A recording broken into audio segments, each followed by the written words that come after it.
President Biden's $1.9 trillion COVID-19 relief package in the Senate spotlight tonight as lawmakers debate specific provisions like that push for a minimum wage increase. Republicans have worked to stretch out the debate process in opposition to the bill as we give you that live look on the Senate floor.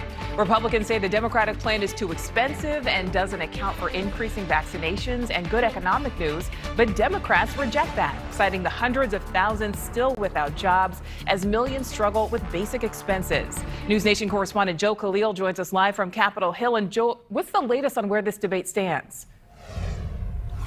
Well, Nicole, it's basically at a standstill right now, an unexpected one. And the reason is because Democrats are sort of fighting amongst themselves now about a key provision in this COVID relief package, and that is what unemployment benefits are going to look like. There was an amendment offered today by one Democratic senator that would lower the amount people out of work would get from $400 a week to $300. There's also some disagreement on how long those benefits should extend. Some say July or August. Others want it to be into the fall, into September. So they're sort of ironing out their disagreements there. But while they're doing that, we are basically stalled. We heard it got tense at times, that there were some Democrat senators that were bickering on the Senate floor over this. So this is obviously a heated debate at this point, but it has been hours now. And until they resolve that, we're not going to get any more amendments, changes, votes on this bill, which is what we expected to see at the beginning of the day. Hours of sort of rapid fire amendments.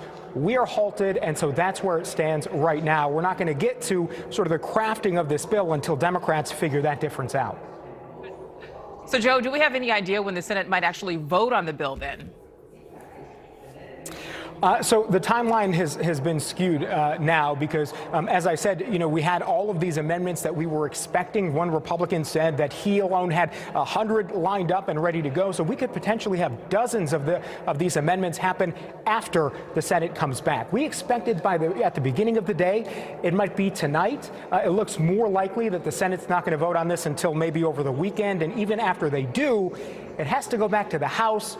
They have to approve this, and then it would get to the president's desk. So Democrats are hopeful still that by the middle of this month, the president will sign it. But we're going to have to wait and see how long the Senate debate and this process they're going through now lasts. All right, Joe Khalil reporting live in D.C. Thank you. And a new snapshot today of America's economy. Employers added a robust 379,000 jobs last month. That's the most since October, but still just a fraction of the 10 million jobs lost during the pandemic. And with the unemployment rate down to 6.2%, experts say it is a sign the economy is strengthening as COVID cases drop and consumer spending goes up. For a reaction from President Biden and the Treasury Secretary, here's NewsNation's Kelly Meyer in Washington. Good evening, Nicole. Despite the uptick in jobs, the White House is calling on Congress to pass the president's $1.9 trillion coronavirus aid package immediately. Despite a surprising surge in employment last month, President Joe Biden says more needs to be done.